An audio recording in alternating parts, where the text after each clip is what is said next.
You ever heard of a little thing called masturbation?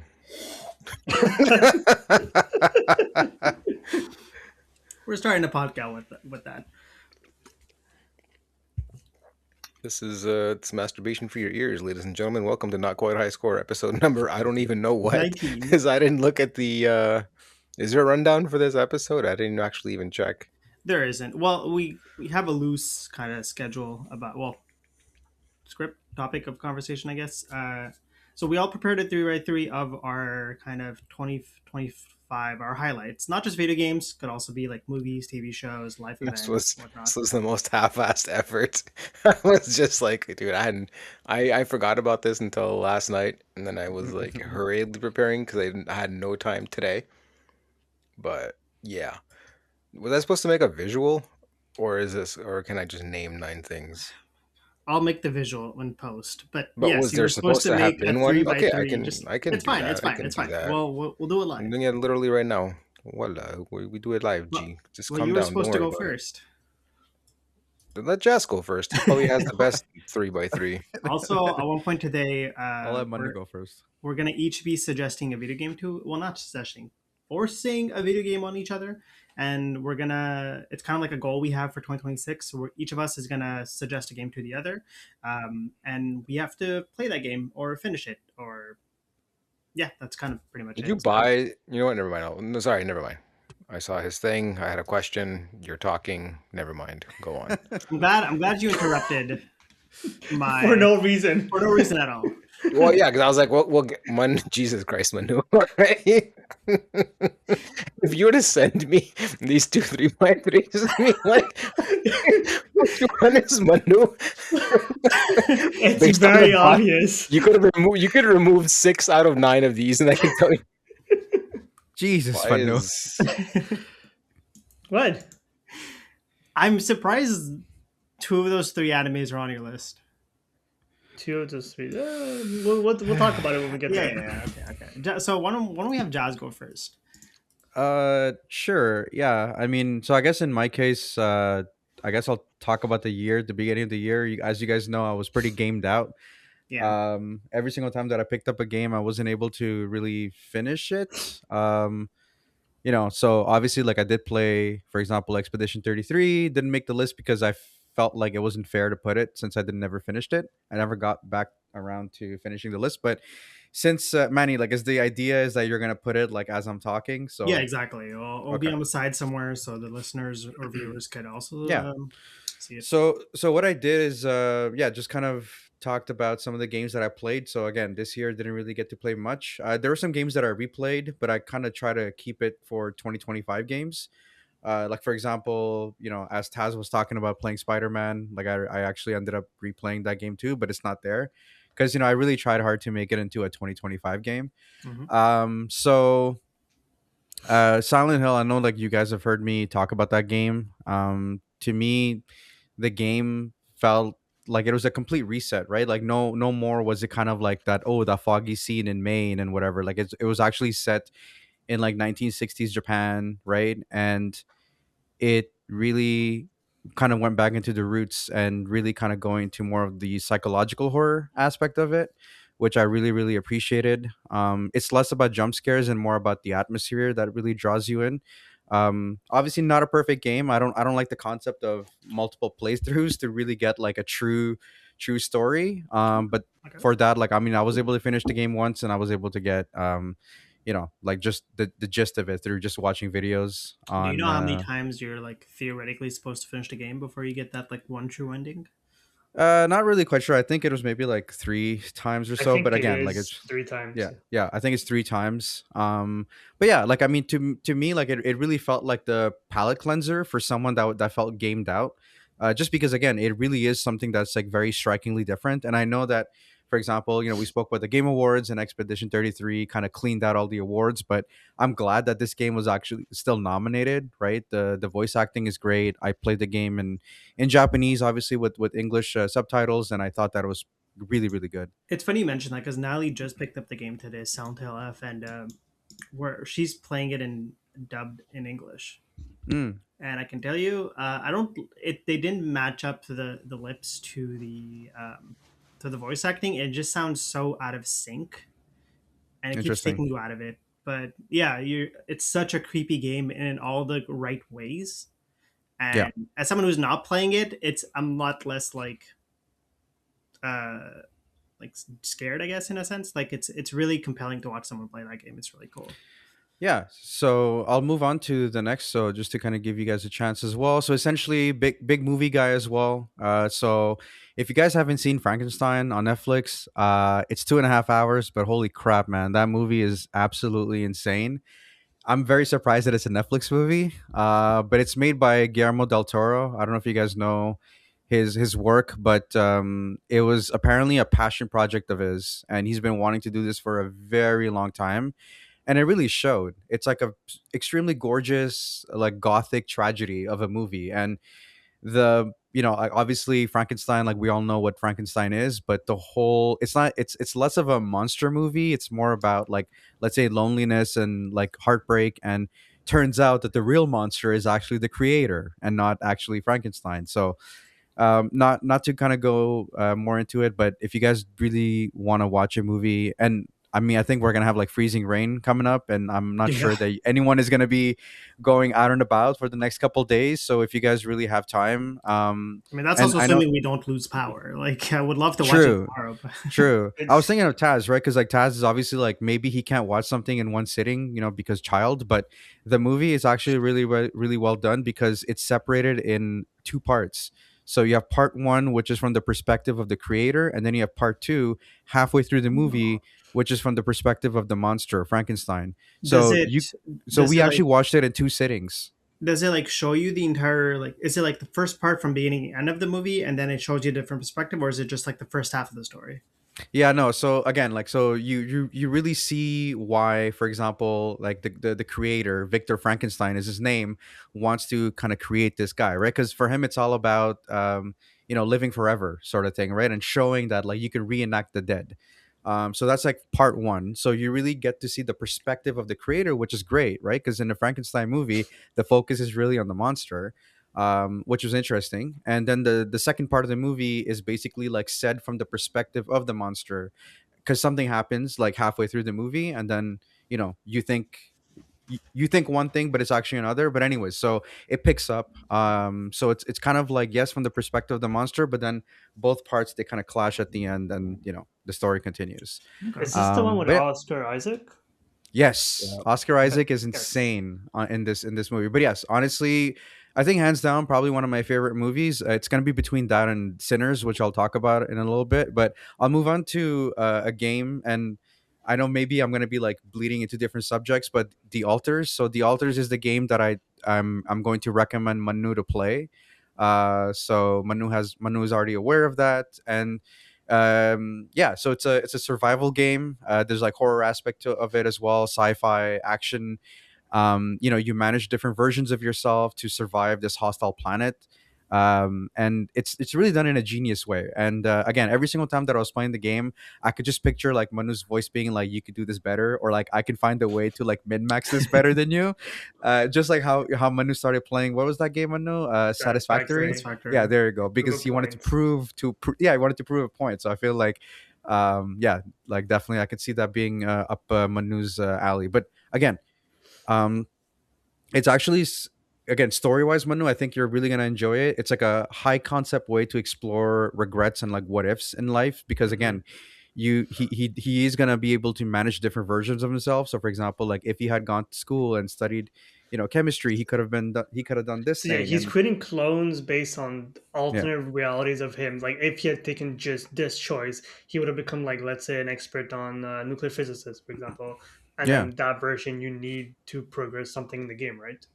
yeah, absolutely. Yeah, yeah, exactly. So I mean, once you play it, hopefully you get the same feeling, which is it's a very tense game, but it's a very smart game. It doesn't question like it's very straight to the point, but very smart, and it's like a deeply human game. So I mean, yes, I did recommend Manu to play it, but I do urge both of you guys to play it. um I'll go to a dream scenario. So that was a kind of like a weird movie that I found with Nicolas Cage in it. So if you guys didn't know that, that's actually Nicolas Cage in that screenshot. Oh shit, it is. He's weird. Nicolas Cage, like I think after National Treasure, just kind of made a lot of like interesting movies. Starting from like that vampire movie that he was in, and yeah, just he's done a lot of like weird stuff. There's Um, what was what's that one with something talent? oh yeah, what's that The movie, Taz? With unbearable weight of yes, I something don't fucking talent. understand the hype of that movie. I watched it. I'm like, this was a waste of fucking 2 hours of my life. yeah, it was fine. The It thing was about fine, that but is you could so stop watching it at some point. Yeah, I don't know. But I The people applaud rave about the it, so I was like, powering through maybe it because I gets would have done better. the same. yeah. Ugh. But I don't know, Taz, if you're into like Nicolas Cage movies or yeah, just kind of like the quirky actor that he is. But essentially, just to kind of set the scene for you guys very quickly. So Nicolas Cage is like this very boring guy, okay, like just mundane, like he doesn't stand out in a crowd. But all of a Are you sudden, talking he about a starts. movie or are you talking about him? No, I'm talking about the movie. But essentially, what happens is that he starts appearing in everyone's dreams. And when I mean everyone, I mean like everyone in the world. And Hmm. essentially, very, very much like him in real life, he's just there. He doesn't do anything. So, for example, let's say I'm having a dream and I'm being chased by, I don't know, Freddy. And Nicolas Cage is just there. He's just watching me getting like mauled and killed.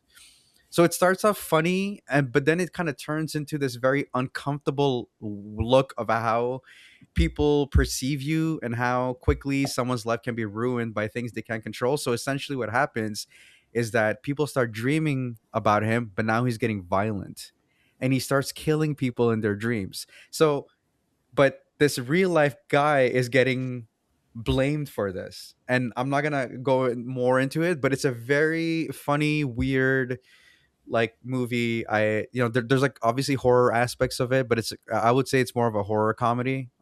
You've But yeah, definitely that was sold me on it. It sounds like a really fascinating concept. it's a very different concept, and he's really good in this movie. Like Nicolas Cage is absolutely insane in this movie. So yeah, Nicolas Cage that's has range. he has range. Mhm. Yes, absolutely. Right. It's like that. He's really had this like renaissance. Like Yeah, he was really big in the 90s, started tapering off near the early 2000s, was sort of not out of the limelight, but definitely wasn't a talking point in the mid late 2000s or whatever you want to call hmm it. And now in the last like 5 to 7, whatever, I guess, years, like this guy is just everywhere and he's beloved. I mean, they added him in what's that horror game, the isometric one where they added a whole bunch of like Dead by the Daylight. people. Yeah, that one. Like, and he's just Nicolas Cage. Like, it's not even like he's playing a fucking character. They just added the actor because everyone just loves him that much. And I don't know, he is good. I mean, it's I just don't watch a whole lot of movies in general. Like Frankenstein's been on yeah, my watch list, and I don't know that I'll ever get to it, along with every other movie that's on my watch list because it's ever growing and never shrinking. But yep, the last movie I saw him in was Renfield, and the only reason Mm. that I actually managed to watch that is because I watched it on the plane, where I had no choice, and I enjoyed it. And he is a really good actor, and even with the stuff that I've seen of him growing up, like I remember, God, I thought I don't know if this movie has aged well or not, but I thought he was fucking awesome in Gone in 60 Seconds, like way back when. But I was way younger too. But no, he's a really good actor. no, he's absolutely. And again, it's not an overly long movie, Taz. So maybe you'll add it to your list and never watch it, but I would definitely add it to the list. Honestly, lately my watch list, if you were to see what I've seen lately for the month of December, a lot of it has been, I kid you not, Hallmark Christmas movies. They You? are they are Okay, McDonald's for the brain. They are low stakes. It's the same plot line, pretty I much get it. recycled in like every movie.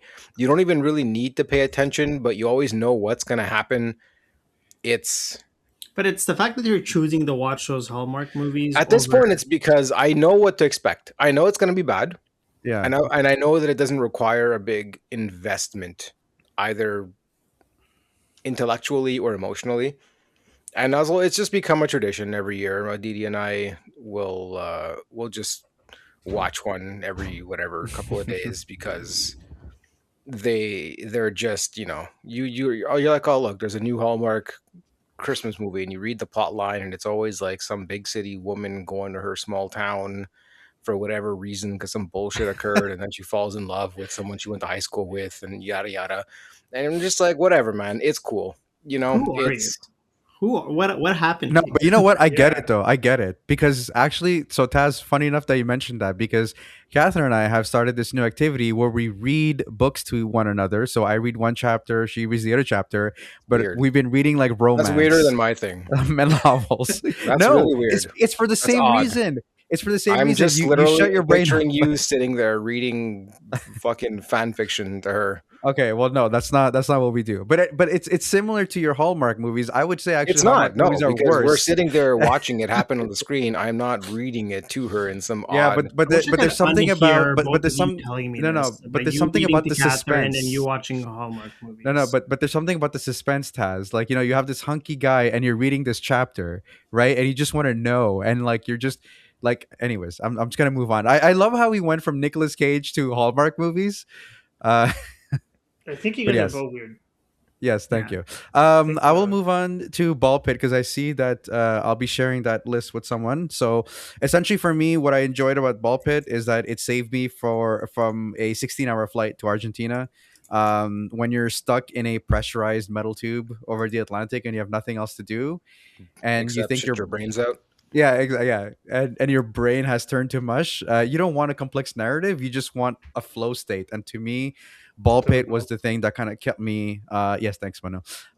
So yeah, for me, it just has like that perfect just one more round loop, right? The physics was amazing in that game, and yeah, man, it's just a very very fun game, and like I had a blast playing Ball Pit. Which, by the way, now is a good time to get back to it because they added some new content, some new balls, some new maps. I Oh, they think. added it? Ooh, is it free con? I'm pretty sure Oh, yeah, yes. it's a I'm free pretty sure Yeah, it's update. free it is free. DLC. Yeah. I don't know if there's free maps. I Nice. know there's free balls and free. There's some new characters as well. No, Uh, they announced the content coming next year. I don't think Coming, they've added oh, anything. I could have yeah, sworn. I don't. Okay, my bad. My bad. Because I'm pretty sure, No, like, no, I no, don't opened worry the about it. game. Just next time, try reading this Yeah, all. seriously, this is a gaming podcast, man. No. Is it? Anyways, Okay. All right. So I'll go on to Sinners. I'm sure. Have you? I'm sure, like, you guys have heard about it or seen it. I've Manny, seen you've it. seen Yeah, it. I wanted yeah, to Yeah. include on my it is list. I saw occupying a big space on my watch list. Yeah. No. I saw you That. included it, so I omitted it from my list. Oh no, Yeah. you should have kept it. But essentially, Sinners is amazing. Like, it's a vampire movie. Spoiler alert. But it's more than that. Like, it's like a southern gothic look at what happens when the victim becomes the predator. And what's interesting is that yes, it's just like you look at it and you're like, oh, it's a bunch of black peoples that are being attacked, but it's a bit more than that because, and again, I don't think it's gonna spoil much, but the lead vampire is an Irishman, and if you guys know anything about Irish history, is that Full of they vampires. carry yes, but they also carry the scars of their own people's history of oppression. So the movie actually kind of goes into this really brutal and real layer of complexity. And Yeah, so it's again, music is fantastic. I saw it in theaters. Super happy that it's actually being nominated for a bunch of awards. I think it's actually in the running for best movie, which for a horror movie it's quite rare. We'll see if it wins or not, but again, I don't know, Manny, if you enjoyed that movie, what do you Oh, think? so Or much. Like I walked in with having seen only one trailer, and so I didn't expect vampires at all in it because the trailer I saw didn't tease that, and so it came out of nowhere. I really enjoyed it. There's this one fabulous scene that I don't want to say anything about, and Jazz, it's exactly what I'm talking about. The yeah. when like shit really hits the fan, and that scene is so fucking wonderful. It was on my mind for weeks following like the watch. Yeah. So the next game, I think maybe a little bit premature, but I've been really, really enjoying my time with it, and I was having trouble filling out another game. I would say Skate Story. I told Taz to play it. Taz, I don't know if you got a chance to download the demo. I downloaded it. Um, It's sitting here staring at me, but I haven't had the chance to yeah, like actually play. it's very silly, okay? But like you basically play as this demon, like you're a demon that's made of glass. So essentially, when you're kind of skating out and about, if you hit a corner, if you hit a wall, you shatter. So you basically die. So you cannot hit, like walls, and you cannot hit like obstacles. So if not, you die. And essentially, you're skating through the underworld, and you have to eat the moon. Weird, I know. The game is extremely trippy. But the what I loved about it is it's not about landing a kickflip, it's about the vibe. So it's like the sound effects are great. The soundtrack to me was like super psychedelic.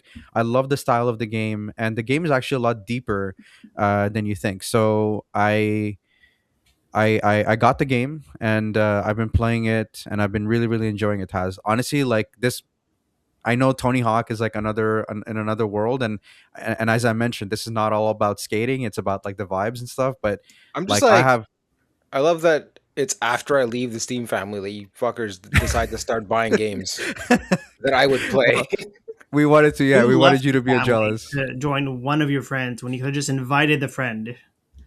So that's That on you, was not on us. not whatever. I'm not getting Yeah. into this again.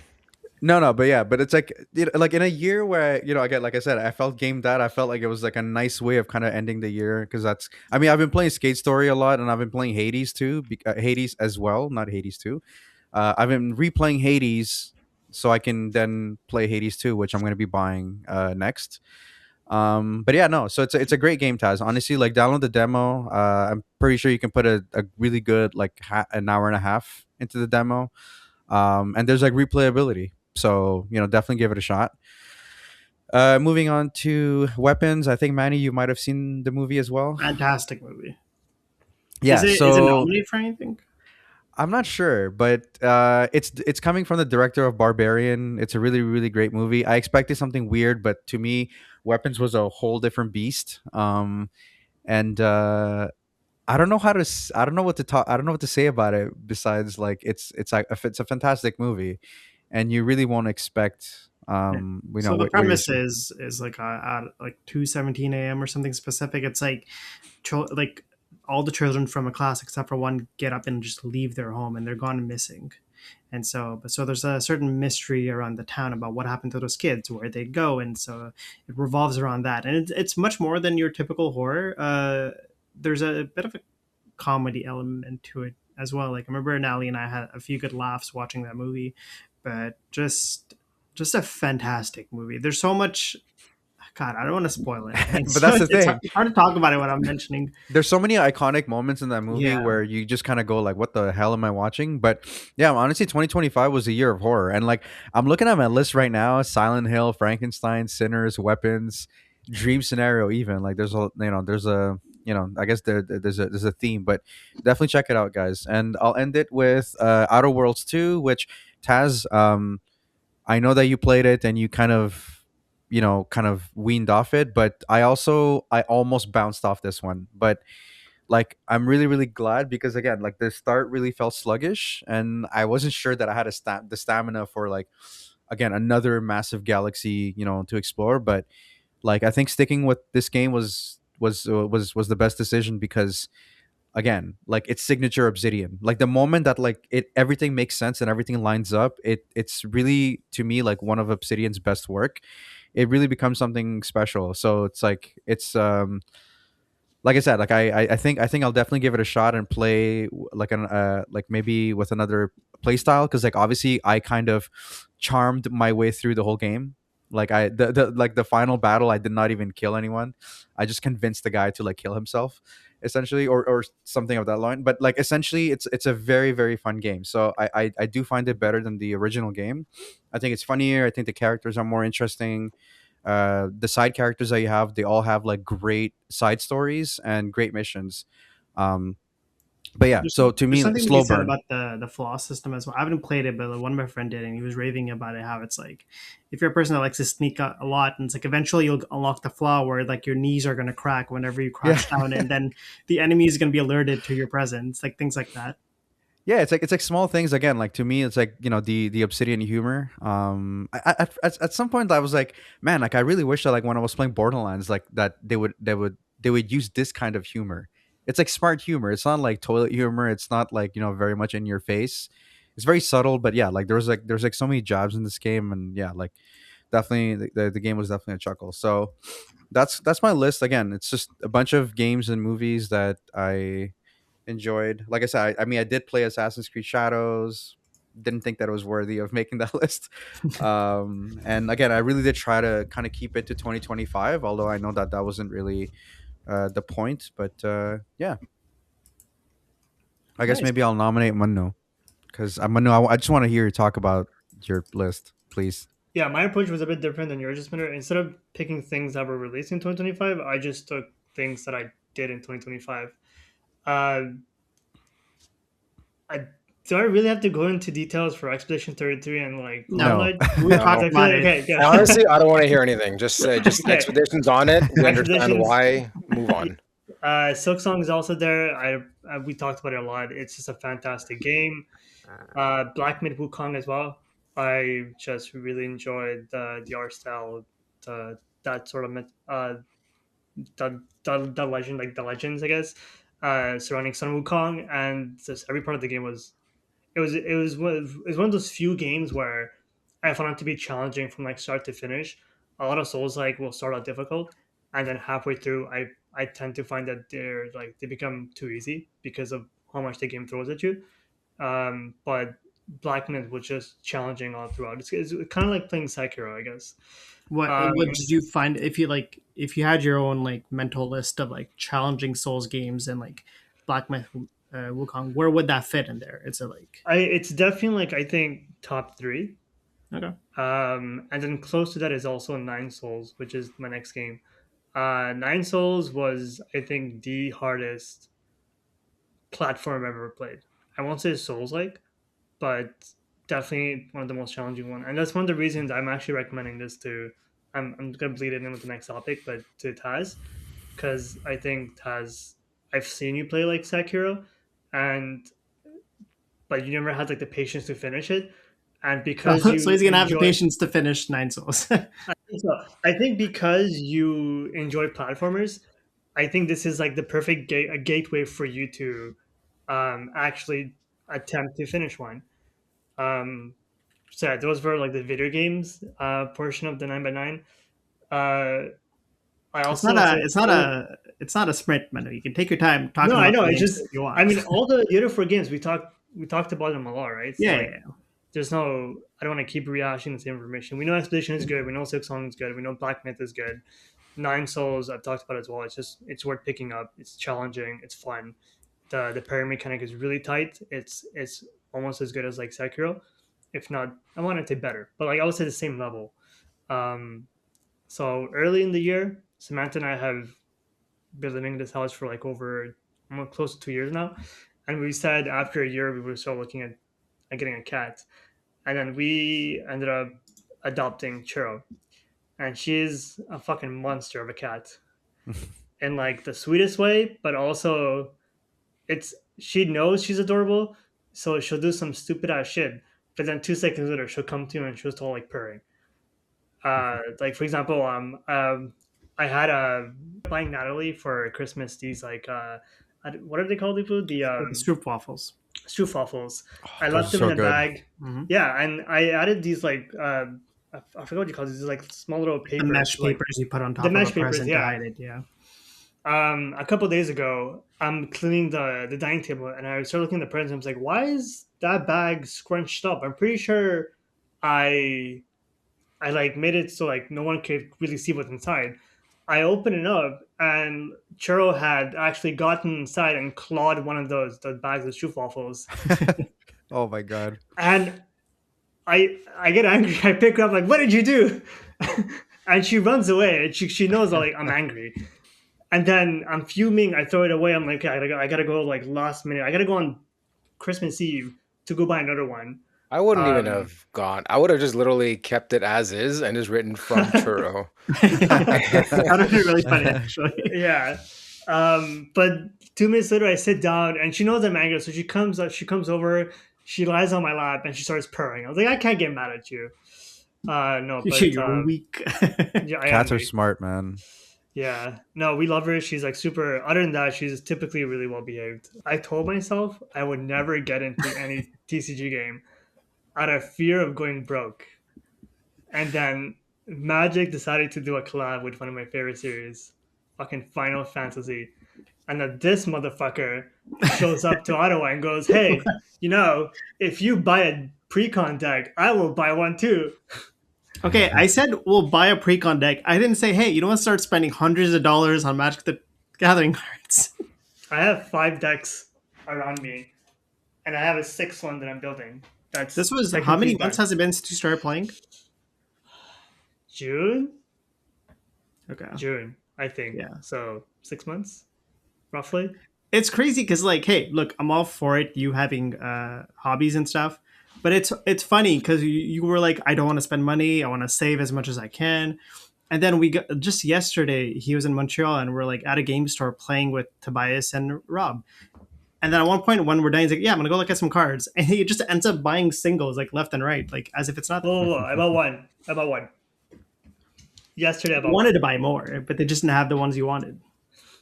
Yeah, that's true. I like Magic is just it fills that strategy itch that I tend to have. I like coming up with different. There's so many cards that have released since its first like conception, and so and there are so many like universes beyond. Like the next time that I'm building, there's a Mr. Krabs card, and I'm building a deck centered around Mr. Krabs, Can I and just ask, how much have you spent so far? I have been keeping track. I Oh my don't know. god, that's your answer, Can Taz. you wait? Do you have your cards on Mana Box? Wait, did you say I you do. haven't been keeping track? I Okay. have. Can Okay, you so I what's have. I want the, hold on? give me the number. Hold on. I Here. Hold have on. Here you go. roughly $1,800. Jeez. You know what? It's That's not not that that bad. bad. But For 6 months, 1,800. yeah, That's. I I mean, did that's $50 spend. serious? a month on average. But you know, I did spend 500 on my birthday because I wanted some like special Final Fantasy cards. Um, I am noticing that I am like starting to slow down in the amount of decks because the only reason I kind of jumped the gun on building these decks is because my idea was to try to get a different type of deck. For example, I wanted a Graveyard Recursion, I wanted a Voltron deck, I wanted a Spell Single deck, Spell Slinger. So once I have all those decks, I think I'll probably like I've about like 4 more that I'm tinkering with. I don't know if I'll build them, but once I have them, I think I'll have enough that I I can. mean, the great thing about Commander is like the cards don't really go out of rotation. Very few cards get banned Yes. out of Commander. So it's like once you have your set amount of decks, you can keep using them and you can casually build decks over a longer period of time. So yeah, most games will have a standard format where the last I don't know 4 sets are legal, and then every time a new set comes out afterwards, they tend to remove 1 set from rotation. Commander, you can use any card from the beginning. There's a few banned cards, but other than that, you can use anything you want. So that makes it Is your easier. I have a question for Jazz and Taz. Is there a series that if they ever made No, No. let me finish. If there's ever a series that they made where it's like no, you'd be like, maybe I'll check out just buying a pre-constructed deck. no.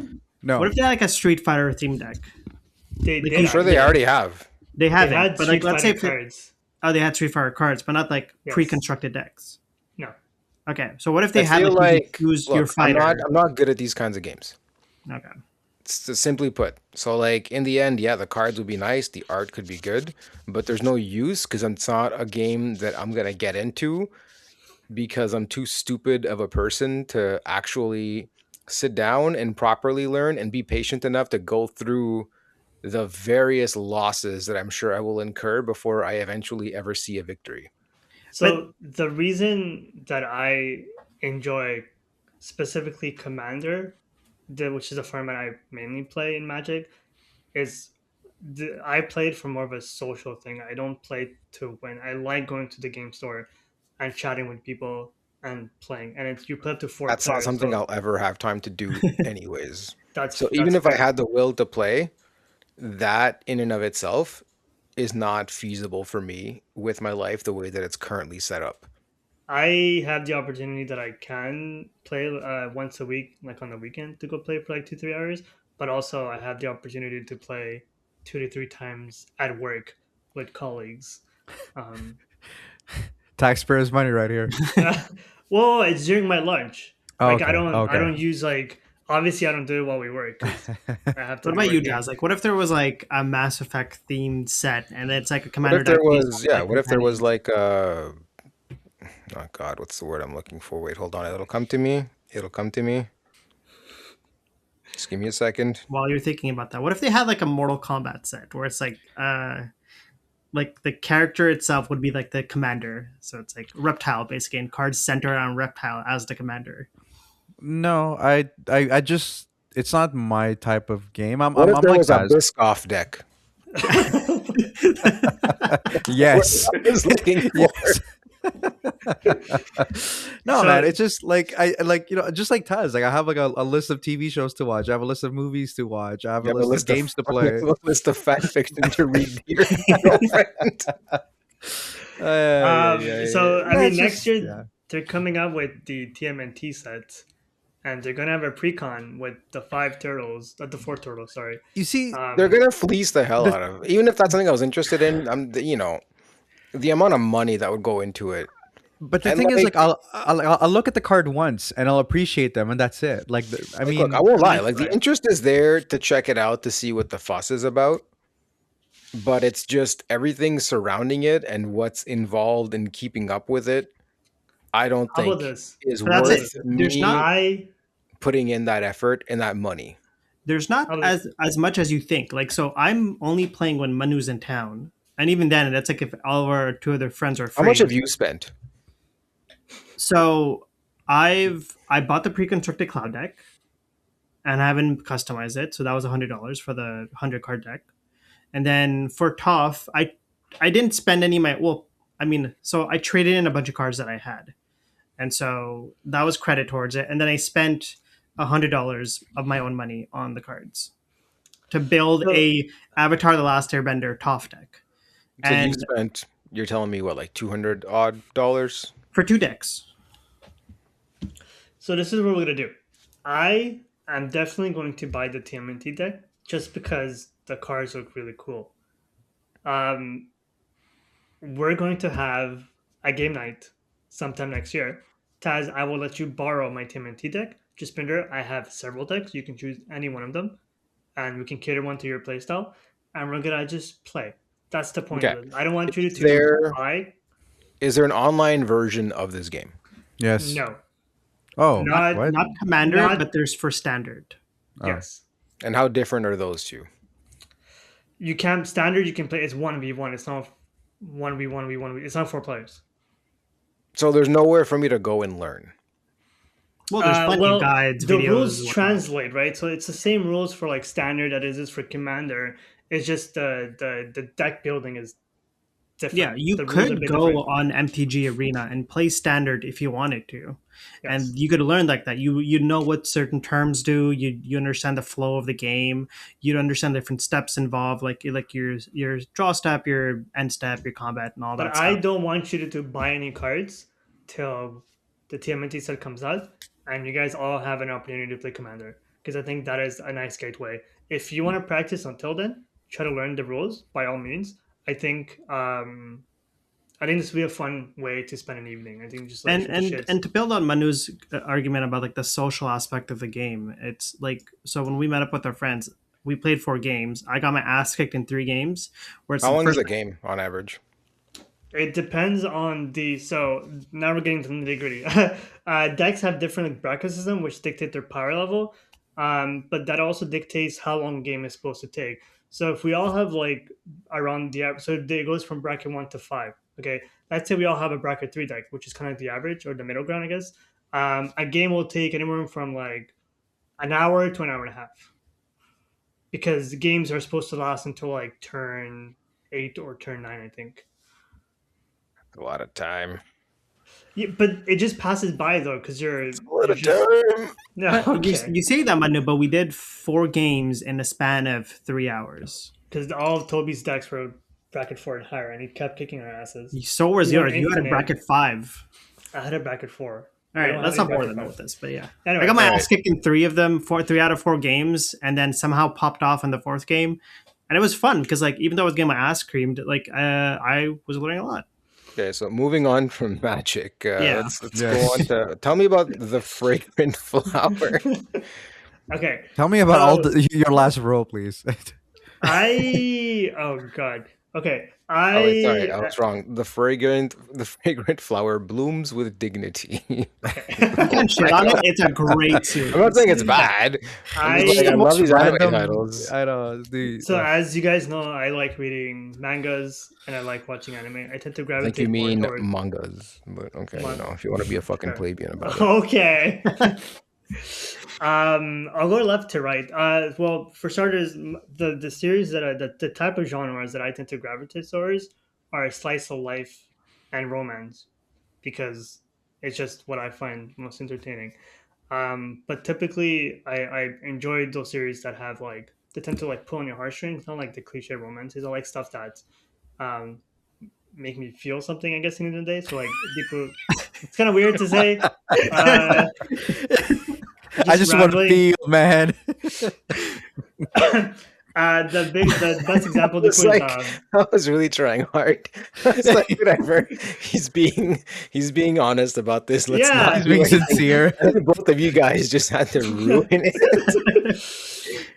It's pretty on brand um, for us. Let's be honest. It's okay, yeah, man. that's Just fair. read fan fiction to his girlfriend. It's fine. We all do weird stuff. Not that weird. So I'll quickly talk about the three series that picked out. The first one I picked up is The Summer I Spent With You. So it centers this girl who she essentially Dude, Wait, what I is love, Why are you I love, laughing, Manny? I love Why- anime and mangas, but just hearing someone else talk about it, especially two people that don't read or watch, I know it does come off I'm weird. dying I'm inside. trying to I'm listen. like I'm trying to listen, and Manny's fucking laughing. All right, go. Just go. Just I'm go. having regrets. I'm like, why did I put these? So the first series is called The Summer I Spent With You. And it involves guys. Tyler, We he's gotta get dying through as well. this. Just ignore us. Just go. I'm trying, all right? Okay. No, Shit. it involves this girl who likes to write and in her free time. Just ignore them, man. Just go. Just go. What? Jazz You laughs. got us started, man. What are you? Jazz Yeah. disappeared. Jazz. I oh man, I okay. So, but she ends up writing the last thing she writes is a suicide note because she's really depressed and she throughout her middle school she went through like a really rough time. And then this letter ends up falling in the hands of someone else. And it's another girl, and then it's this girl trying to help her get through it and see that there's more to life than just her past trauma. But then halfway through the series, you find out that the girl who's trying to help her is terminally ill, and so it's them trying to help each other while with the few, I guess, months that the other girl has left. So this whole series was a roller coaster ride of emotions, and it was really good. How long is it? Not that long. I think it's like maybe 40 to 60 chapters.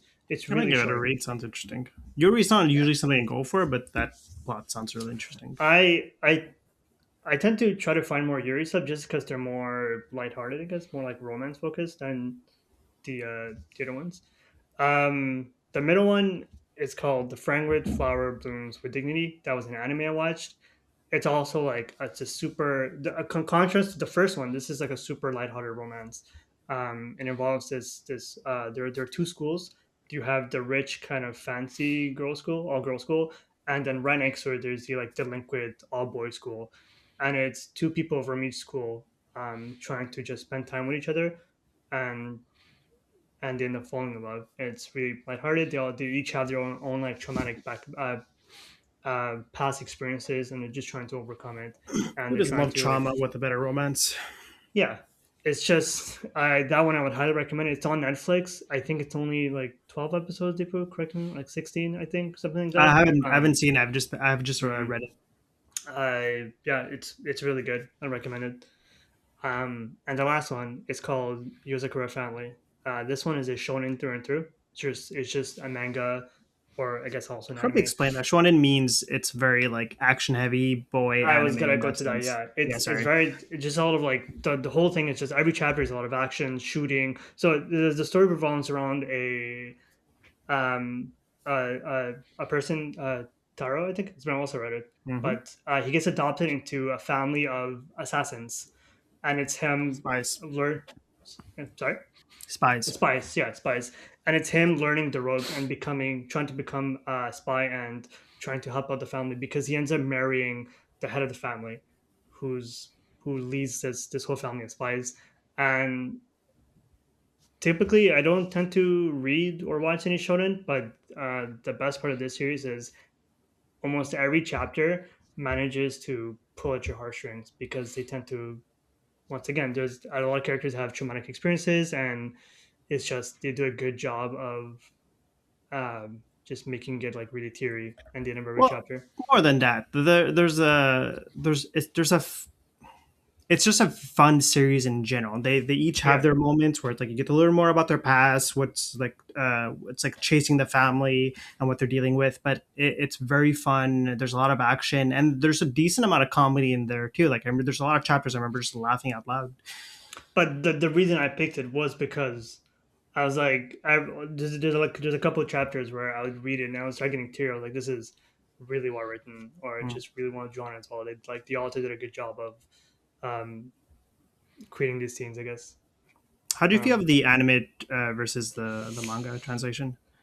there's a reason the anime only got one season, so yeah, I think a lot of animes don't translate well. Sorry, a lot of mangas don't translate well to anime. Horimiya being a really good. Um, yeah. Anyways, that's mine. Do you have any Niku, honorable mentions before we go to Manny? I completely forgot about uh, honorable mentions. not really. I think this was like hard to also make for me. Besides, like the top half was really easy, and I had to really dig through to get like to see what I did this year to something that stood out. So I'm not really no honorable mentions. Kind of glad we're using apps to keep track of like our games, books, Oh my TV god, shows, and dude. stuff. Because of like, Yeah. oh, just make reference to that, and that's kind of what it was. Jazz, did you have any honorable mentions before we kind of go to the next one? Uh, yeah. I mean, I guess like life event. I don't work for the government anymore, so that's great. Super happy to be. Well, Nah, I guess in my situation, not to be in my situation anymore, so that's great. And also, starting therapy, so that's been good. That's been nice. Feel You much read happier. do you read fan fiction to your therapist too? Is that why you're in therapy? I'm yeah. gonna I'm gonna have Manny continue with.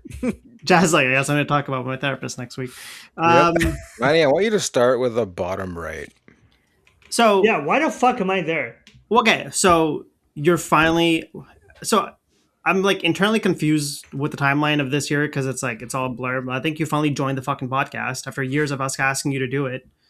Yes. So I felt like that was an honorable mention. It was a That's pretty a big. no. Can we It's all not a can we all mention. It's in your grid. It's a can top nine we moment. all, can we all Yeah. clap for the fuckboy That- joining the yeah. podcast?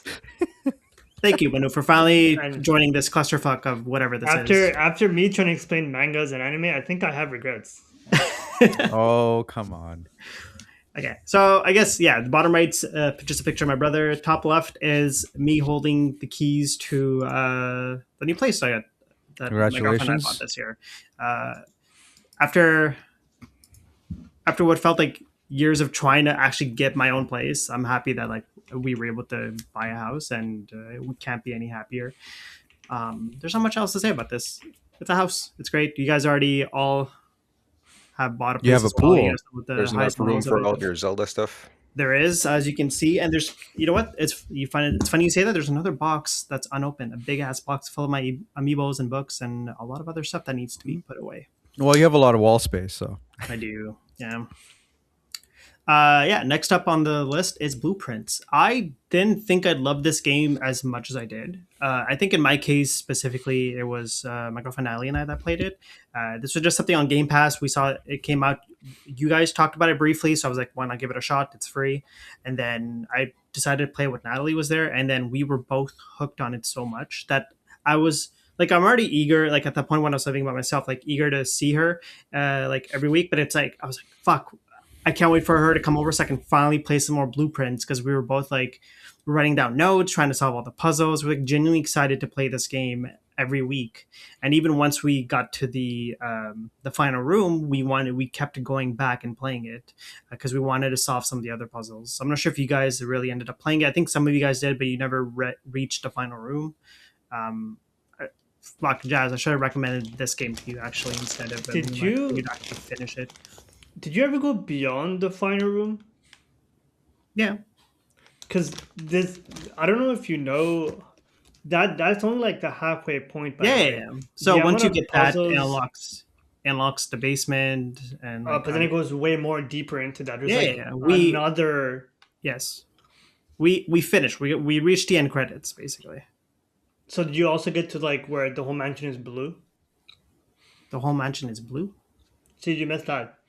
Okay, It's like probably. this game is split into like three, right? You have the first part where it's like getting to the final room. You Yeah, have the middle part where you reach the basement, yeah. and then you have the third part where the whole mansion changes. So that I don't remember unless this was added after. For us, it's like you have to go into the final room through the basement, and once you do that, the kid gets his inheritance and the credits roll, and we were done with the game at that point. Yeah, not much else to say. I highly recommend it. Really, if you're curious about it, just look up maybe someone doing a playthrough of it, and you'll realize it's a lot of fun. It's kind of like an escape room, where a roguelike escape room in the best ways. Third picture is a picture of my girlfriend and our dog, Ripley. So I have a string of bad luck with past relationships where I've where when we've initiated the process to move in together, it's led to a breakup one way or another. So there was a bit of stress There's on still my time. end. Yeah, you know what? You're right. No, there was a bit of stress on my end, but like I'm happy that it all worked out, and we're both very happy. And then another thing is, I always wanted to have a dog, but never had the opportunity to. And Ripley is our dog, which my girlfriend had her before we started dating. Love her to death. She can get on my nerves sometimes, but love her a lot. And just like Manu, if she does something wrong, I'll forgive her immediately. She's just that adorable and head empty sometimes, but that's one of her charms. How many commander decks does she have? It's a good question. More than me, actually, but less than Manu. Trust me, we're all glad the play worked out. Yeah, It's I not think. just you. Yeah, I think. Admittedly, I remember when we're all gaming, or at least you and I were online. I don't know if these guys were, and then you told They me were. you're dating someone, and I go to my wife. I'm like, oh hey, look, he's dating someone. He said it's a friend, and then she fucking runs into the room, and she's like, is it Natalie? And I'm like, I don't know. I didn't ask him yet. And that wasn't even a thought in my head because Natalie has always been this like ethereal fucking being that surrounds you, but I've never seen or met before you guys started dating. Yeah, But it's a thing where like we've known each other for so long. So but I like guess she's she definitely must been have brought up. known. I guess my wife must have known enough, or you must have spoken to her highly enough of Natalie that she was super happy when you guys started dating. And Yeah. so I mean, if she was happy, then I had no reason to be or to doubt that this would be good. So I'm glad it's working out for you guys. Thank you. I do remember like you invited us for dinner at one point, and it was just like the four of us. And then afterwards, you messaged me, he's like, "Don't fuck this up." I'm like, I don't thank you. Yeah. So so great. Expedition, yeah, Expedition 33 is on the list. Like you guys said, we don't Just need to move talk on. about it. Yeah. So I was trying to figure out games to put on my list because there's games I played, but none of them felt like highlights. But then I feel like I had to mention Hollow Knight Silk Song. It's just I feel like I'm not as big of a fan as a series as Manu is. Like I'm still playing through the game. I'm stuck at the Biowater section of it, but there's so much to love about this game, and especially the soundtrack, especially the world, especially the gameplay. Like I love how it feels so much different than the first Hollow Knight game, and I don't know what else to say that we haven't already talked about. So I'm just gonna move on unless you guys have something to mention about Hollow Knight. I'm surprised that you didn't put Dispatch on there. Yeah, I was Did thinking you? about it. Okay. But Manu took the dispatch slot because originally dispatch was Wow. there, but then I edited it just like an hour before, and then I removed it to put Manu. If it makes you feel any better, as soon as you get past Biowater, Yeah, that's like literally the if you can do Biowater, you can do everything else in the game. good to know. Good to know. I'm like getting close to it. I just always fuck up one way or another, or I fall in the fucking water and then I can't heal anymore. Yeah, Um, Final Fantasy Ivalice Chronicles. It's not a game I ever thought I'd pick up. I always wanted to play a Final Fantasy Tactic games. I remember starting the one on the Game Boy Advance as a kid over and over, but never getting into it. And so I just picked it up on a whim when it was released on the Switch, and I've been enjoying it so fucking much. It's such a fantastic story from beginning to end. I'm still actually I can't even say the end because I'm about more than halfway done with the game. Everything is voice acted. Everything looks fucking fantastic. It's still like that chibi kind of art style as the original one was, but they did enough to it to kind of remaster it to make it more lively and just make it more beautiful. For something so simplistic, I love the 16-bit or 32-bit whatever art style of it. If you guys are looking for fun strategy games, I highly recommend you give it a shot. Nintendo Switch 2 is on there just because I'm a Nintendo fanboy. As much as I have mixed feelings about Mario Kart, I'm kind of glad I ended up picking up the Switch 2. It's such a well built console, and I'm happy to be getting a lot of games on there as well. Like I'm playing Silk Song on it. I'm also playing Final Fantasy on it. I picked up Street Fighter on it, and I'm happy to be replaying Breath of the Wild as well on it. Um, yeah, it's a nice upgrade from the Switch, and as you guys know, I'm probably the most Nintendo fanboy out of all of us. So it's kind of a highlight for me for this year. And finally, the last thing is Wild Robot. Has anyone seen this movie? I love that movie so much. It's so good. It's such But a I didn't. Yeah, well, I guess it didn't come out this year though, right? I I saw it in January, so I think it did Okay, yeah. come out towards like the beginning of the year or late It last year. was it was an amazing movie. It is. It's so for those of you that don't know, it's about a robot that gets like stranded on a island, and this robot like its main um, mission is to serve, right? And so it ends up kind of like befriending the local inhabitants of the island, which are all animals. So learns to speak with them and ends up adopting like this goose, baby goose, and to help it kind of like grow up. And so it's just a gut wrenching, like really wonderful movie to watch. And I full on fucking teared up at the theaters. Like it was so well made.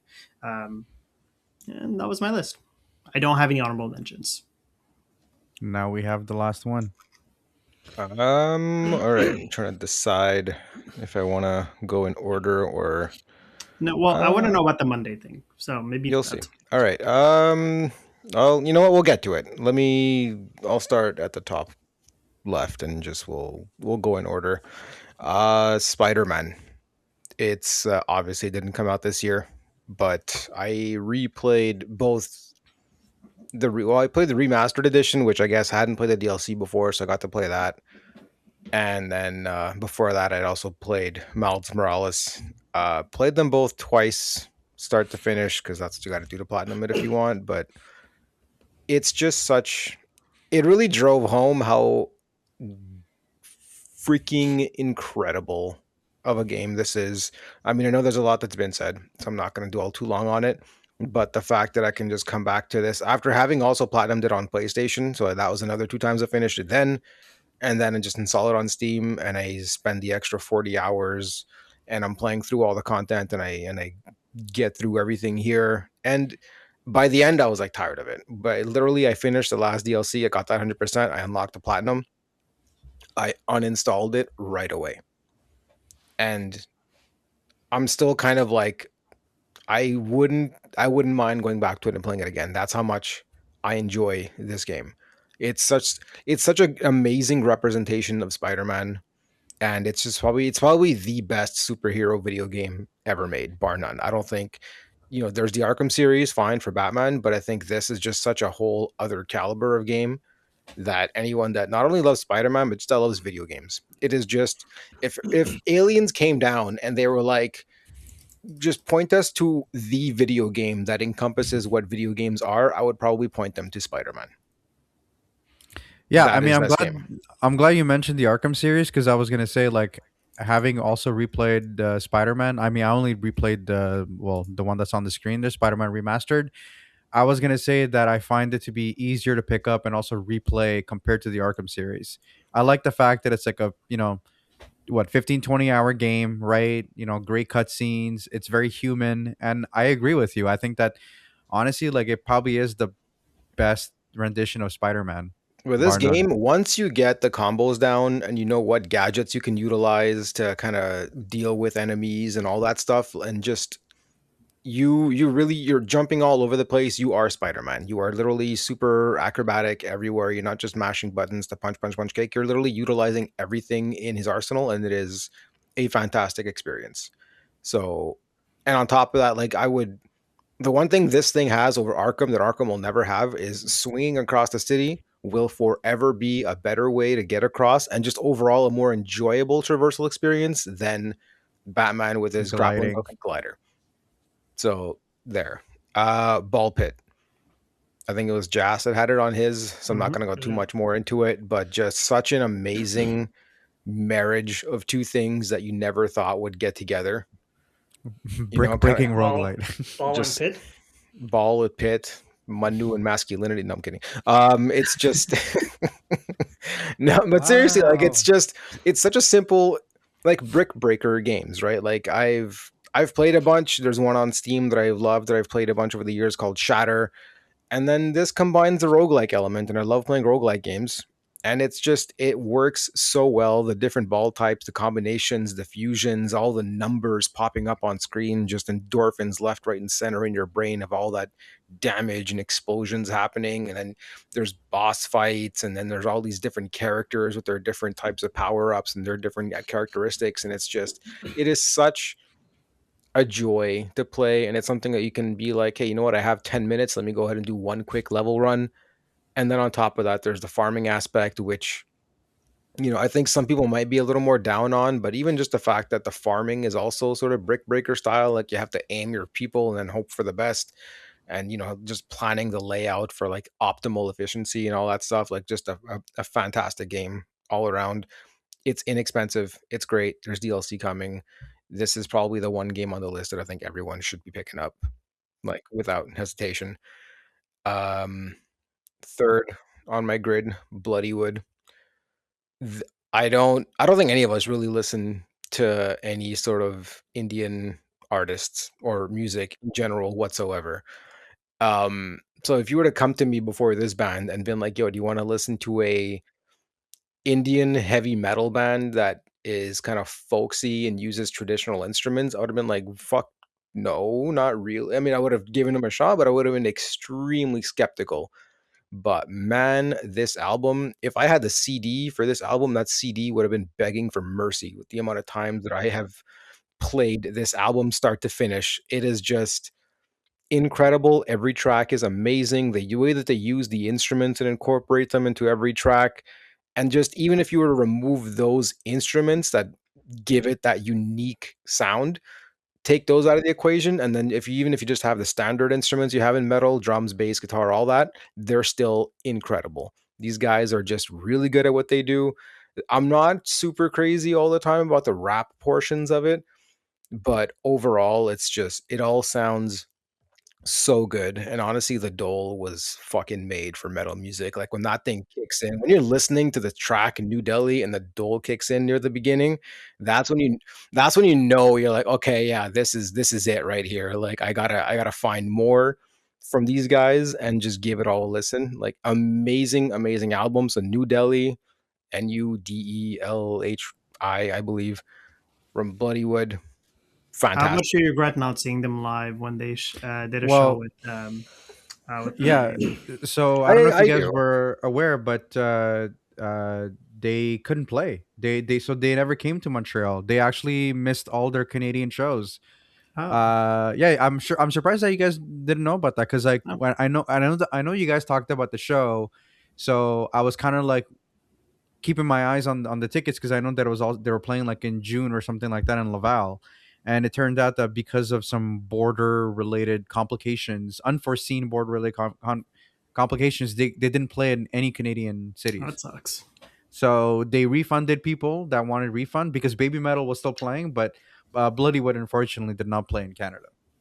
I So maybe mean, next time. that sucks. If they ever do come to town, like I'd look into it. Obviously, Yeah. these days it's driving all the way to Laval for a show is not in my horoscope.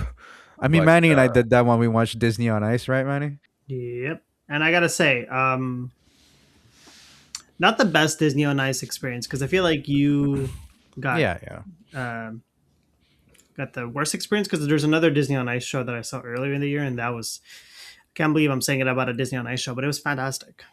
Yeah. But hey, I mean, Right. Bloodywood is a great choice, Taz. Yeah, hopefully when they do come to Montreal, it'll be with Baby Metal again. Oh Yeah. yeah, because yeah, that's also most, Baby most Metal, man, a band that I never really thought I would be getting into. Like they're really Really good good. at the metal They go portion of it, hard. but it's just sort of it's really odd. Every song is just sort of like a real heavy metal anime intro, and for Hmm. some reason I dig it. it's actually Um, really cool. Baby Metal is doing collabs with a lot of different artists, not just yeah, Bloodywood. well Like they did one, yeah, they did one with Bollywood. yeah, like this whole year, I think they've had a lot of collabs, and they're all bangers. Yeah, man, And and they're they and are the new Magic the Gathering. yeah. Oh god.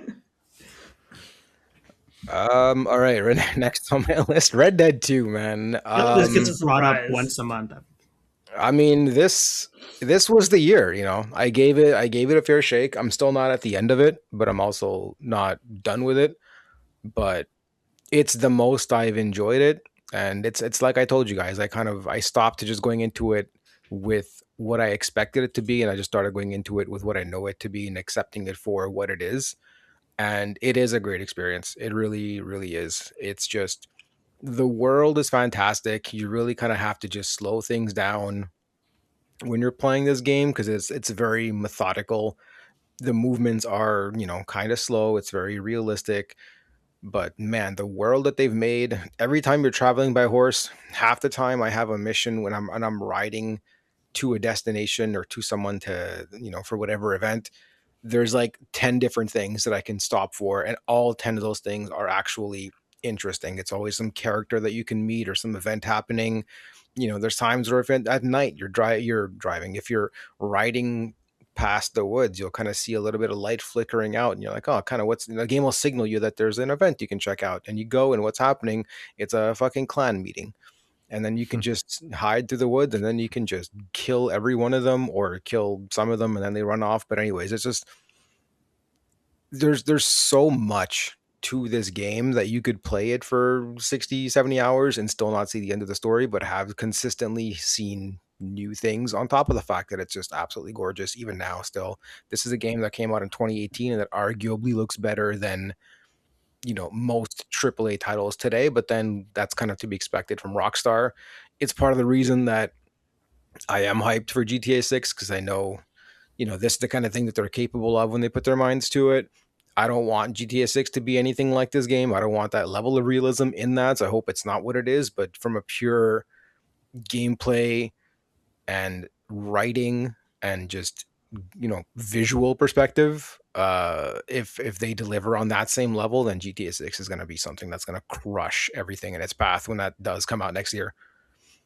Next up, Pirate Yakuza. I mean, you guys know I love the Yakuza games. This one Mhm. was no different. It's definitely not the best of them, but that's okay because they all set such a high bar that even if some of them don't really attain year after year, this was still a very fun experience. The fact that they went ahead and they went with this whole pirate thing and you're sailing your ship, that's such an odd from left field thing in a Yakuza game, but it's executed so well. The ship battles are super fun. It has no right being as fun as it is, considering you're having these boat battles on the sea and then in some Coliseum as well in a Yakuza game. Majima's one of the biggest characters of the whole series. So the fact that you're finally getting to play him as well in a main, not a main line, but just sort of as the main character in a Yakuza game, it's amazing. And then considering his personality, he tends to sort of be the kooky, crazy, insane one that always kind of is doing and saying dumb, weird shit. You know, this the pirate life works in his favor. So yeah, really, really enjoyed this. Looking forward to whatever these guys have coming out next, as always. Quick Uh, question. The last game that we Ichiban, what was it? It was like a dragon. Infinite Wealth. Yeah, That did that one come out was this year? no, that was like I want to say last year in January. Oh, that was last year in January. Okay, never mind. Okay, sorry. Yeah, I think somewhere around there. Okay. Moving on, Hollow Knight. I know everyone this year is on about Silk Song. I have not tried it yet. At some point, I will. This just happens to be the year that I really got into Hollow Knight, mainly because of the hype for Silk Song. So go figure. But I used the guide for sure. I didn't always have the time to go look around and just kind of get lost. So sometimes I just need to know where to go so I can get shit done. And I went ahead and did that. And this game was a very, very fun experience. I mean, Challenging. following the announcement for Silksong, there was like the release date. There was an insane influx of new players trying Hollow Knight. Yeah, and honestly, I mean, amazing, amazing game. Plays so well. Like it's such a tight platformer. The controls and just the move set that you have and the enemies and the design and the world and the atmosphere. I mean, this game has everything going for it. It's gotten all of its accolades over the years, all very well deserved. It's games like this, I tend to kind of play them start to finish, and then once I'm done with the last boss, there's usually always a lot more content to it. I tend to just ignore that because in my mind, like I'm done, this experience is over, I move on to the next. But with this, I finished it and just I kept coming back and I went for some extra bosses and I tried to complete more of the content. I ended up actually beating one of the hardest bosses in the game just because I was like, fuck it, I just want to do it. And I spent it took me a few days of like learning this guy's pattern and all that stuff, but I got through it, and that was a very satisfying moment for me this year for sure. But it's also just a testament to this game and how well it plays that even after I was done and knowing the kind of person I am, I came back to it and I wanted more because I just enjoyed playing it so much. So I guess in that sense, it makes sense that someone would recommend Nine Souls, and I'm okay with it. I'll check it out. I can't promise I'll get to the end, but it's definitely something that, he's right in that the fact that it's a platformer is working in its favor when it comes to me. Last row, Absolute Batman. What a fucking amazing, amazing series. I mean, the entire Absolute run for everyone. I haven't read The Lantern yet, and I think I haven't read Martian Manhunter. I think he has That's one a as good well, one. That's a and I good haven't one. Yeah. finished reading, but I started Flash. But aside from that, I mean, I'll get to the honorable mentions after. But Absolute Batman, holy shit! From just the first issue, what a great new take on Batman, and it's so brutal. But the way that they've kind of refreshed the origins for everyone, including for Bruce Mhm. Wayne, he's not just this rich guy anymore. He's just he's still He's a Batman and construction that worker. he can kick ass. But yeah, he's a construction worker. He just happens to be really smart. And it's just, oh my God. And just the way that the villains are introduced as well. Like, I don't want to spoil it, but it's all in issue one. So whatever. Like, they're all, with the people that go on to become like Riddler or Penguin, so on and so forth. Like, he's just Mhm. best buds with all of this group from childhood. These are his childhood best friends. And then some events occur and, things happen. But without going too much into anything, like all I can say is this is just probably one of the best comic series I've ever read. Like I'm not someone that's read a ton of them, so my opinion on this probably isn't all that, you know, whatever important, I guess, for lack of a better term. But again, as someone that doesn't read them, for me to be hooked on a series like this where I'm waiting for every issue to come out and I'm reading it the second that it's released, it is a joy. It is so fun. It is absolutely brutal for sure. But man, what a fucking great take on Batman. Like the best one. This is I would almost prefer this to like the regular as how we know Batman today. Did you It's an What guys? do you? interesting and fresh take on the Batman series. What are you gonna Yeah, say that? like did you guys see the Joker? Yeah, but I No, was just about to ask Taz about what do you think of the Absolute Joker? Yeah. Again, a different take. I'll accept it. Considering everything else, it's you know, I don't again like I don't want to say too much because I don't want to spoil it for anyone for the literal no people that are listening to this right now, but whatever. But just man, honestly, like Joker aside, just Bane. to Oh me. man, I the How was whole just, fight. I it was, did with Bane and but just how that story started and then how it ended. yeah, the abomination arc was insane. Yeah, Yeah, like just oh man, like it was just good. That dude. actually might be my favorite interpretation of Bane, Yeah, in comic books, just hands on. but every interpretation of the villains, right? Because it's not just this cookie cutter kind of black and white, like they're evil for the sake of being evil, or whatever. Like even Yeah. the Penguin explaining, just Oh God, I don't yeah. want like oh, everything is just it's all like it's brutal, but it's I don't know. Like I don't know how to properly explain why the brutality works as well as it does beyond, it's not just brutality for brutality's sake. And, it's an amazing series. Like please go and read this. Please make a video game of this. Please adapt this to a movie. Like just let this be the status quo for Batman from now on. But we'll get to the other absolutes as well. But this one was the first one that I read in that series, and that got me to read the other ones. This one got me hooked. Fantastic. Um, Next one, Mondays. Simply put, Monday game nights, man. Honestly, I enjoy them. It's just it's something to look forward to. We've been doing it for years now. I don't know how many years we've been doing. It's our regular Monday game night. Since Um, 2013. yeah, I mean, Jas, I think you've even been to like 4 or 5 of them. Um, but Touche. I mean, no, man, seriously, like it's fun to have that consistency to look forward to. It's fun to always play whatever it is that we're playing and just have a good time. And even if we're not playing anything, sometimes we're all doing our own thing and we're just hanging out on Discord, and that's fun Yeah. too. It's I just think it's been a while though. it's a I think this year we've definitely been more consistent in the game nights compared Mhm. to the last previous years. So no, Yeah. it's been good yeah. time. But I mean, overall, it's always a fun time. So that's it. And then the last one, I mean, it's a box of diapers. You guys can probably guess what that is. It's my kid, man. It's this has been the year where she's like she'll be 2 in July. So right now she's about a year and a half approaching. And especially lately, but overall, just watching the growth is insane. It's insane. Even lately, the things that she'll pick up that I do, that my wife does, that we, little things that we don't notice, like whenever I pick her up or I'm picking something off the floor or whatever, I just have this tendency to grunt. And I'll just go like, oh, whatever, I'll pick her up. And then she'll kind of do the same now.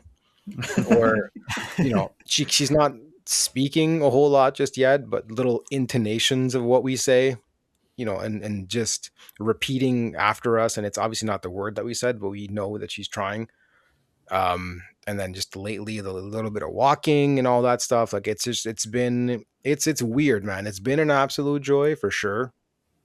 And that's also just, we never wanted a kid. When my wife and I got together, we were very, we discussed it early on, right? Because you got to know if you're dating someone and you see it going somewhere. One of the things you're going to approach some serious subjects because you got to make sure you're both on the same page. And we were on the same page. We did not want kids whatsoever. This is not something that we want to deal with. Um, and then eventually we kind of talked about it and we changed our minds. And I'm glad that we did.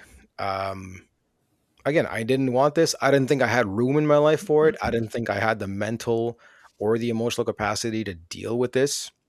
In my mind, like kind of like deep, I've had a history of like shitty relationships in the past, and I just feel like I've always been sort of constantly in some form taking care of someone, and now I'm in a good place and I don't want to have to take care of shit. I just want to live my life.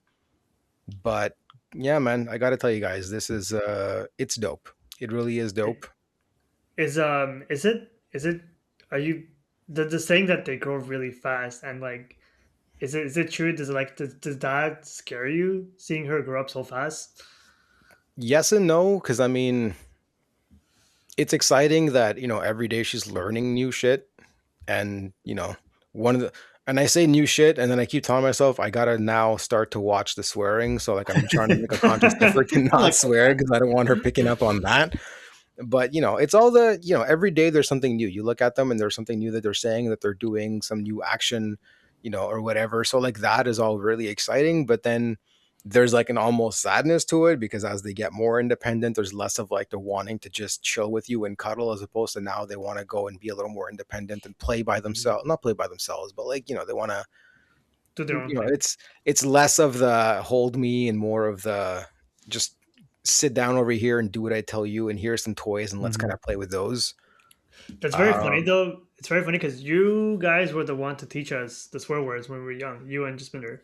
So it's I I funny that didn't mean, now you're teach fuck, like, oh, shit. man. I'm not I gotta saying watch what I I I'm not didn't say. saying teach I'm you shit, gonna, man. I'm not saying I'm gonna constantly be a good influence, right? But I guess that's where my wife and I kind of balance each other out. And obviously, I think of the future a lot with her, and I kind of worry about it because the world just seems to be becoming a shittier and shittier place day by day. Whether it's the actions of people or whether it's just how things are getting more and more expensive, and it just seems like everyone's being priced out of just breathing pretty much. And so I kind of, we wonder how all that's going to be with her. But in the end, I mean, what can you do, right? It's just you go day by day. So that's it. I'm trying to enjoy it for what it is now. I'm sad for what was, and I can't cuddle her anymore and all that stuff. But I mean, it's for what it is and for something that I never imagined myself ever wanting, and for the vast majority of my life did not want to go near. Like before this, you put me near a kid, and like I don't know what to fucking do with this. I don't. Um, yeah, man, Well, it's it's been funny. It's cool. funny you say that because like the when you told us that Aditi was pregnant, it was like we all went out for at a restaurant. We suggested sushi, and usually you guys would be down, but you guys turned it down. And when we got there, we're all just having a conversation, and then you, Oh yeah. instead of just telling us, you just share a picture of the ultrasound in our group chat. And Jazz and I look at it for a quick second. We just put it down because, like, oh, it's probably like him photoshopping one of us into it or something. Yeah. And we're continuing talking, and we just overhear my brother being like, "Oh shit, is this real? Congratulations!" We're like, Well, "Hold on, what the do you remember the text that I sent with that picture? Yes, I sent no? you the What was it?" ultrasound, and I'm like, What? No, remember what I was the told you text? guys we never wanted kids, Yeah, or that like I wanted a vasectomy or whatever. But yeah. yeah, I remember it's. you asking Sin about vasectomies, like the details about them, because you were like, "I'm gonna get one." I mean, I I know also at some remember point when I you first will. told us you guys were trying. We went to McDonald's. We're having ice cream, and Tad's like, "Yeah, so we're trying." We're like, "What?" I don't know, man. But yeah, it's it was very much a going from fuck this, no, to wait, are we a maybe now, to all right, let's do it. And now it's I look at the way things are now, and like I have a lot less time for video games and a lot less time for things that I want to do. But I kind of think back and I'm like, man, what the hell did I do before she was around? Like, what did we our evenings are just with playing with her and taking care of her and all that. And I don't mean that in any negative way. Like she's a for all intents and purposes, I really need to preface this with the fact that we kind of got this baby on easy mode. Mm. Like we talk to other parents and I almost feel bad telling them how like from 2 months on she's been sleeping like 12 to 14-hour nights. She's very independent in that we can put her in her crib when she takes a nap, and when she gets up, she just chills by herself for like half an hour, and that's fine. Like she's not a very fussy baby. She eats everything in sight, so like we're lucky in all that sense that basically when So we she's were you. I don't know, I guess, but then that's for better or for worse, right? But yeah, man, it's cool. That's all. What a It's wholesome way to been end this fun. segment. Yeah, good on you guys for dealing with parenthood with such grace. Well, Um, if I was lacking hours of sleep over the course of the last year, then I might be saying different things. But I'm like, guys, don't do it. Well, there you go. well, you know Yeah. what I think we that's are it. going to be losing countless hours of sleep on is the games we've assigned each other for next year. Yes. So, as a fun challenge, we've each assigned a game to the other. We're going to have to complete it. We usually have a fantasy league going every year where we draft games. And if we complete the game that we've assigned each other, we're going to get some bonus points for that. But we figured it'd also be a good idea to talk about our progress playing these games throughout the podcast. So, how about we just go over each of the games we've assigned? Jazz, you've already mentioned the game that it was, I think, for Manu. Yes. So if you just want to reiterate that, and then we can go, then Manu can go on with his game and so forth. Yeah, Manu, you'll be playing The Altars. It's on Game Pass, or you can buy it on Steam. But I yeah, already bought hope you it. enjoy it. Good. Awesome. Yeah. Next. Manu? I recommended Taz. Well, I assigned Taz two games. One of them he already started playing, Melatonin. As we all know, Taz refuses to not refuses, but often when he plays video games, does not listen to the music. And so to force him to appreciate some of the good I feel like music you that need to we worked hard on. specify that this is not because I don't like to listen to the music, I like but my it's just because narrative. I'm always in a position where I can't have the sound on because of either people sleeping or fatherhood in general or whatever. There's always some context. It's not like I enjoy playing games on No, mute. but to be fair, if it wasn't that, you usually just mute the game audio and play Spotify instead. Well, no, Yes. depending on the game. But Mm. I only ever really mute it if it's like I'm grinding or something like that. But if it's like dialogue and it's a story game, I listen to No, I it's want to know what's happening. no, Obviously, not the game, like not the sorry, the entire audio, but the music of the game. not every time. Okay. Depends on the So, game. part of the purpose, or the way I saw the purpose of this, was also to make a different person play games they don't typically tend to play. So Taz, as far as I'm aware of, doesn't gravitate towards rhythm games. So that's why the first pick was Melatonin, and I think Taz, you started playing it and you've been enjoying it. So for Yeah, that, I'm getting close to halfway through, I think, and I am enjoying it. It's a very simple game, but it's one of those easy to get started with, hard to master kind of things.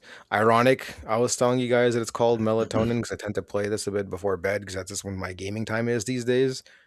And then it'll make it that I'm staying up a little later than I should because it's constantly just like, okay, one more run before I eventually tell myself, okay, like you need to get some sleep. But Mhm. no, really good recommendation. Yeah, and the other game is Nine Souls, which I've talked about. I won't get too much of it. Taz, I know you can do it. It's platformer Sekiro. You can do it. Your goal is to get. Uh, there's three endings in the game. I want you to get the two last ones. So you get to the end. If you get the true ending, you can fight the secret boss. If you don't, you can finish it. I'll leave it up to you. The secret boss is the hardest boss in the game and the one I enjoyed the most. But the game, because I'm giving you two games, I'm giving you the option of not doing it. I'll leave it up to you. Cool. Uh, Taz, I think you had. I had Me Deep. I've been toying with two games that I want to give you. Um, both games that I don't think you games that I like a lot, games that I don't think you have ever touched. okay. Um, I don't know that I'm going to reveal them both. You Or can just actually, choose one. whatever. I'll reveal them both, but I'll tell you which one I want you to start with. Um, so my first game is Tony Hawk's Pro Skater. So I think, Okay. Oh, 1, 2, or I 3, have 4? questions, but I'll let you go ahead yeah. and So explain. I would probably give you 1 and 2. The Um, remake? yeah. Okay. So the goal would just be finish the game. Start every level has a list of goals you need to accomplish. Mm-hmm. Just finish the goals on every level. All right. I can know So that. even and I don't know if you know how the game is structured, but every level it's constantly 2-minute runs to complete as many goals as you can. Yeah. So, but that's not the one that I want you to finish right now, though. The one that I want you to start with, that I think you'll arguably have a better time with, or at least you might kind of gel with a little more, is Yakuza 0. Ah, fuck. That's what I was worried about. Okay. that is a It's really good recommendation. yeah. No, look, I'm not gonna shit on it. It's a great series. I think I was hoping it wouldn't be a long series like I recommended. Okay, so Yakuza 0, you can probably finish it in I would say no more than 30 hours, depending on how Okay, much that's of the surprising. content you want to do. Okay. I wanted to give you the RPGs, but those for sure are like And 90 90 over hours. 90 hours. I'm not Yeah. going to do that to you. But Yakuza 0 is good. It's a prequel, so basically you don't have to know anything about the story. Everything starts with this game. You're Hmm. introduced to the characters. So it's basically the best starting off point. It's arguably of like the fighting game, not fighting game, but like of the beat 'em up style Yakuza games, it is arguably the best one. So you're being handed essentially the best possible Yakuza game. and they just also released a director's cut and on Switch too. So if you wanted to play it on Switch too, you can do that. If you want to get it on Steam, you can do that. But I think you'll enjoy it. Okay, because like I was RPGs are a bit harder for me to get through just because of their length. But the ones I have played, I've enjoyed them, and I thought for sure that Dragon Quest would have been an option for you as well. But with that being said, yeah, I'm more than happy to try Yakuza Zero. I would So say honestly, put it on easy mode and difficulty doesn't just bother me. I would it's just play normally. but yeah, honestly just enjoy. It's a beat 'em up, so you're not it's not an RPG. But Oh, but the other Yakuza games are Like a there's two Dragon styles. are RPGs. okay. So Okay. the Like a Dragon series, those are the RPGs. This Ah, is the beat 'em up. okay. Cool. I'll pick the Yakuza Zero then. And then for me, for Jazz, I had already told them I picked Moonlighter. It was between that or Death's Door. The reason I picked Moonlighter is because uh, I personally love the game, and I know Jazz, you've been wanting to play it, and so this kind of forces you to finally get through it. There's some elements to it where it's kind of like games like Titan Soul, where it's like the bosses are require some maneuverability, some dodging, some you can't just like bum rush the boss. You have to be clever with how you fight, and there's a lot to love about the game as well in terms of its art style. It's like it's 16-bit, I guess, or 32-bit, that kind of pixelated graphic style. The music's fantastic, and I think you'd love the part of the game where kind of like altars where you have to manage the shop during the day from the resources you get from fighting dungeons. Mhm. And I'm genuinely curious to know what you're going to think about the game as you kind of progress through it. It's not a very long game either. I feel like you can easily finish it in about the 20-30 hour range. No, it's perfect. I also love the fact that you already have it on Steam. So, You're welcome. but honestly, like I'm glad that we're doing this exercise because like Manu mentioned melatonin. I looked it up while he was talking about it, and I'm like, I want to pick it up. It looks really cool. It's like right up my alley. Like the fact that it's hand drawn as well, something You to guys should. appreciate. And It's a I've good one. added Death's Door on my wish list as well. So yeah, like I'm glad that you guys are talking about these games. Yeah. I mean, even if it's not a game that was assigned to me, I might just pick them up and play them. Honestly. So like, is this like something where we're gonna do like maybe like a monthly check in on to see like where we're at and talk Yeah, about our experience? Okay, we can sounds good. we can Yeah, give it some time monthly because or worst case quarterly maybe even. yeah. Yeah, because I mean, I'm Taz. Like you're the only one I think who has two games. So I think like most of us will probably finish our game like in a month or so. So yeah, quarterly sounds pretty reasonable. Is there Cool, cool. any news or anything that we wanted to bring up? I don't think anything's really been happening. I think everyone's on vacation pretty much. Yeah, Yeah. So I no. don't think Yeah, much has been I coming mean, out. besides the one thing about Expedition getting losing its Game of the Year award or something, not from the VGAs, but some other award show because they Oh, had because used of the yeah, use of generative AI, yeah, and yeah, they but and like they as assets before they started putting in. yeah, but I think the reason why they got stripped of the award is because they weren't upfront and honest about it. Mm. Apparently, well, no, they ended the up use they of patched generative. it like a week after. No, but it's not that. It's the fact that they didn't disclose that they used generative AI, and thus they got disqualified. But it so Something of that their sort. use of But generative AI, I don't know, it's a great line thing because like I feel like I agree. it's okay because So like it's hear me because like they used it to make the game, but then these were just kind of placeholders for when they'll have their assets ready to actually put over it, the kind of the end content that we saw, the end assets that we saw.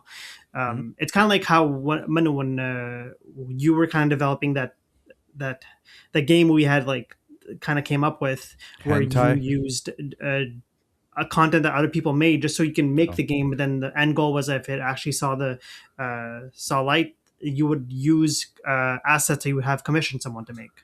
okay. So just to give you guys a bit more context, in the opening town in Lumiere, there are these posters spread out across the town. There are these assets of the Gommage. It is only those posters that made Oh, it to the final cut. That's it.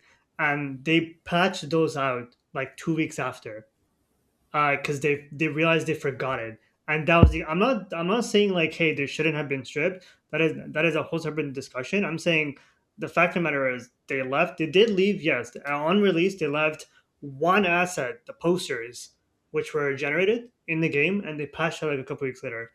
However, because of that, I think there are some people accuse Blueprints of using AI as well in its game development. Oh, But that was not true at all. Like the developers have said they did not use any of it.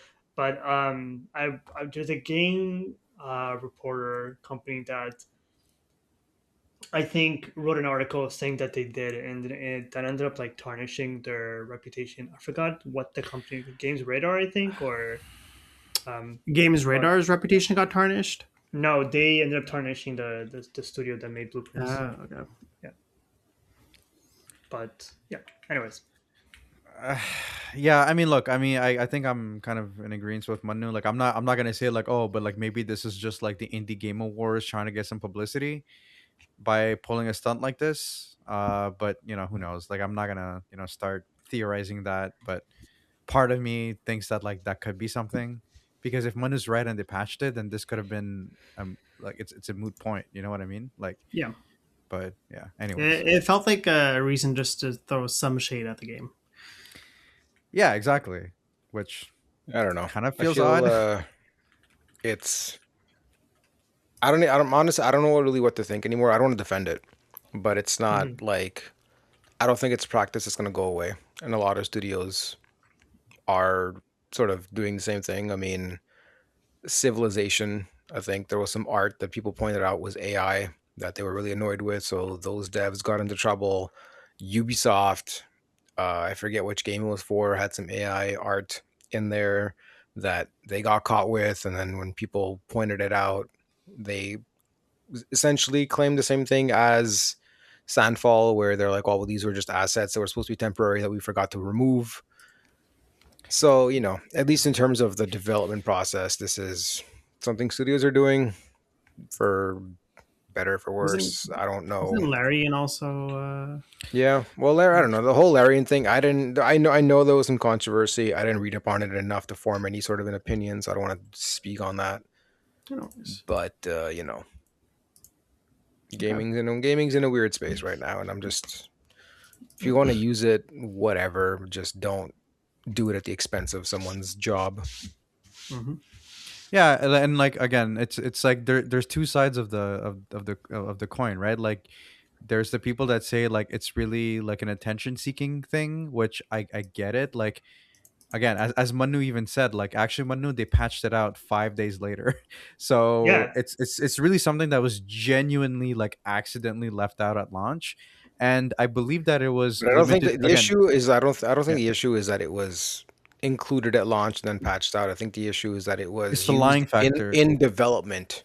Yeah, for And sure. And so and and and that's the other coin, right? But like they were, but it's the attention seeking argument is also like, oh well, it's the timing, right? Like the disqualification happens after like Expedition 33 sweeps the Game Awards, and like some people have actually said that like, well, we feel that the Indie Game Awards is doing that to differentiate themselves from the mainstream Game Awards, right? And like the argument is like, oh well, we are more pure, but that's whatever. And then, but Taz, you're right. Like the principled argument is, you know, it's the fact that like when Sandfall Interactive they submitted the game, they explicitly checked the box stating that no Gen AI was used, right? So for them, it's kind of like a breach of trust, which I get, and they really do position themselves as like these protector of human made art. So so their argument is like, well, if we don't enforce this rule strictly, then then this no AI policy kind of becomes meaningless. So, anyways, you know, I don't think you necessarily have to pick any side. I think I understand both sides of the argument, and I think at the end of the day, like it's their show, it's their award, and if they Hmm. feel like there's been a breach of trust, then they have all of the right in the world to remove the award and give it to Blueprints, which I think, Manny, I don't think you'd be disappointed if Blueprints won Game of the Year. Like, I mean, No. it's also in a your well top nine. deserved. Yeah, Yeah, Blueprints deserves Games of the Year as well. yeah, absolutely. Well put, Jess. Any other So topics? Yeah, if there's nothing else, I guess we can round up the final episode of 2025. Oh my god, the final episode of 2025. Yep. Stay All tuned right. and see if Manu's going to join us next year. Happy New Year to absolutely none of you, because none of you listen to us. Well, I mean, hold on. I've We seen have the a inbox. consistent- We have I've seen the consistent- inbox. It's lonely. Who's our consistent? Is it Natalie? Yeah. Hi, Natalie. Thank you. It Send used us to be an Manu. email. Yeah. On that note, Does she want to join the podcast, and then that way we can make the viewer count officially 0? On that note, thanks for listening to another episode of Not Quite High Score. As usual, you guys can check us out on YouTube at notquitehighscore.com. You guys can talk to Taz at Not Quite High Score on Blue Sky. Send us an email at gmail, notquitehighscore at gmail.com. Yeah, sorry. I had to gather my thoughts. Send us an email to gmail@gmail.com. Oh There my you go. god. Just send us your spam. Just send us your spam. It's okay. Yeah, Just sign us forward up for random newsletters. But How about forward it, so then that way we know. At least. Random cat facts. Yeah. Cat facts, Biscoff facts. Oh Don't worry my about it. lord. If we get one email by March of 2026, I will personally commission art of Jaspinder having Biscoff licked off his nipples by a cat. Why? Manny? Please. Don't you dare. I know It's gonna Manny has the happen. face of I conspiring. have some ideas on how I can get this message out. Don't worry about it.